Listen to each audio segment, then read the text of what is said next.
What if I told you the man who put the world on wheels once failed so badly that investors laughed him out of the room?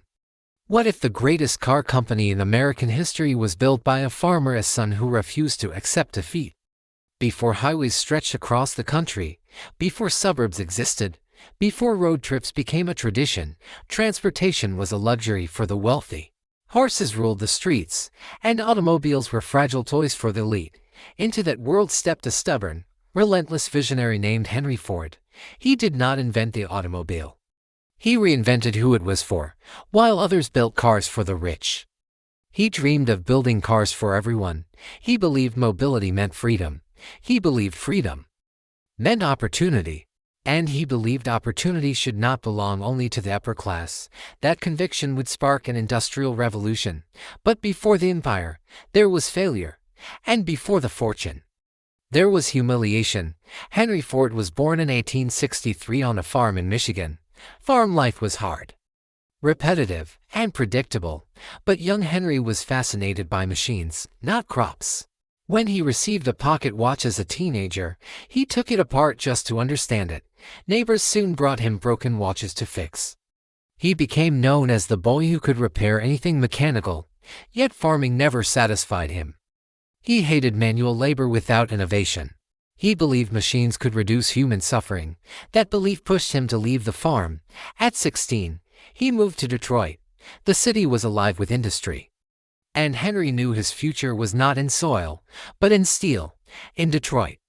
He worked as an apprentice machinist.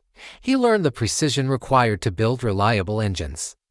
He studied steam engines and internal combustion systems. Nights were spent experimenting with designs. Days were spent earning just enough to survive. He later joined the Edison Illuminating Company. There, he impressed none other than Thomas Edison. Edison encouraged Ford to pursue his gasoline engine experiments. That validation meant everything, if Edison believed in him. Maybe the impossible was possible, so Ford doubled down on his vision. He wanted to build a horseless carriage that ordinary families could afford, not a toy for millionaires, but a machine for the masses. In 1896, he completed his first vehicle, the quadricycle. It was lightweight, simple, and noisy, but it worked. The problem was scaling production. Investors wanted quick profits from luxury vehicles. Ford wanted affordability. His first company, the Detroit Automobile Company, failed. It produced expensive cars and burned through capital. Investors lost patience. Ford's second venture also collapsed. Newspapers questioned his competence. Critics called him unrealistic.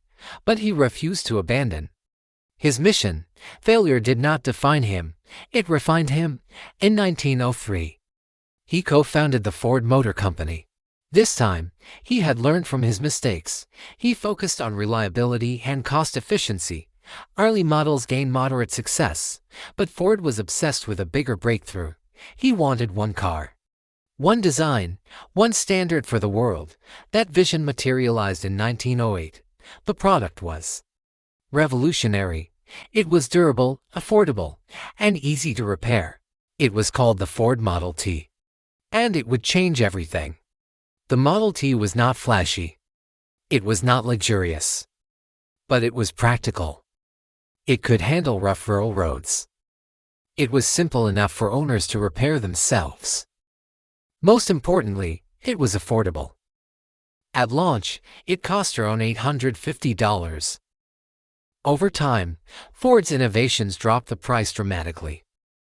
By the 1920s, it cost less than $300. That pricing strategy unlocked mass adoption. Millions of Americans bought cars for the first time. The automobile was no longer elite. It was essential, but affordability required efficiency. And efficiency required innovation. In 1913, Ford introduced the moving assembly line, inspired by meatpacking plants. He reorganized factory workflow. Instead of workers moving around the car moved to the workers. Production time for a Model T dropped from over 12 hours to about 90 minutes. Costs fell sharply. Output exploded. This was not just a manufacturing tweak. It was a revolution in industrial production. Factories Worldwide studied his system, modern mass production was born. Then Ford made another radical decision. In 1914, he announced a $5 workday, at a time when workers earned far less. This was shocking. Critics said he was reckless. Competitors thought he would go bankrupt. But Ford understood economics deeply. Higher wages meant lower employee turnover. It meant motivated workers. It meant his employees could afford the cars they built. Productivity soared. Loyalty increased. His decision reshaped labor standards.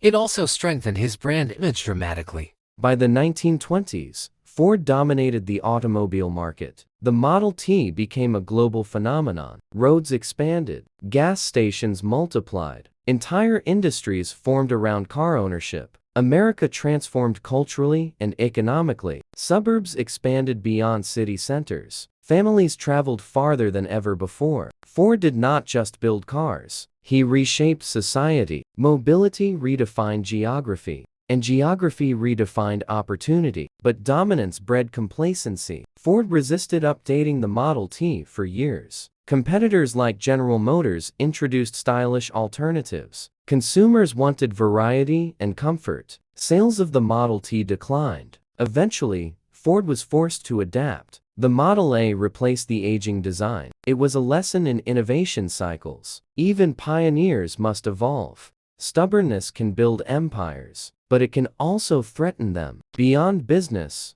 Ford was controversial. His views and publications sparked criticism. His leadership style was authoritarian, yet his industrial impact was undeniable. He streamlined production globally. He influenced wage policy. He demonstrated scale like never before. Love him or critique him, his influence remains embedded in modern capitalism. His factories became symbols of American industrial might. His methods shaped global supply chains. During World War II, Ford factories pivoted to military production. They built engines, vehicles, and aircraft components. Industrial efficiency became a national asset. Ford's system proved adaptable. It could produce cars in peace and weapons in war. That flexibility cemented the company's legacy. After Henry Ford stepped down, leadership transitioned to his grandson. The brand survived the Great Depression. It survived global wars. It survived economic downturns. The foundation was strong. Today, the company he built continues evolving.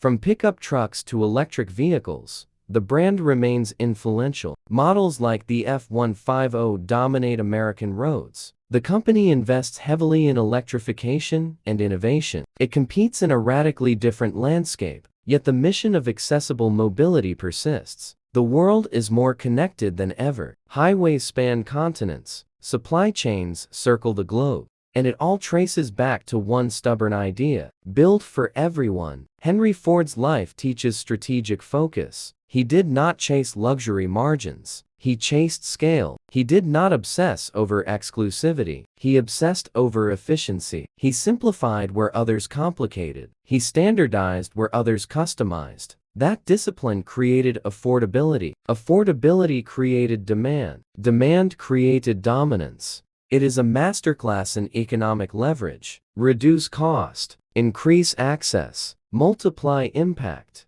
His journey also teaches resilience. Two failed companies did not end him. Public criticism did not stop him. Investor doubt did not silence him. He adapted and recalibrated. He focused on long-term vision. He aligned innovation with purpose. He leveraged technology strategically. He empowered workers economically. He scaled production methodically. He transformed an industry structurally. That is entrepreneurial endurance. From a farm in Michigan to global industrial leadership, Henry Ford altered human movement forever. He turned the automobile from a curiosity into a necessity. He democratized transportation. He revolutionized manufacturing. He influenced wages, supply chains, and suburban expansion. He proved that innovation plus scale can reshape civilization. The roads we drive today carry his legacy. The factories that produce modern goods echo his system. And every time a car engine starts, it whispers the name Henry Ford. Not because he was perfect, but because he changed the world.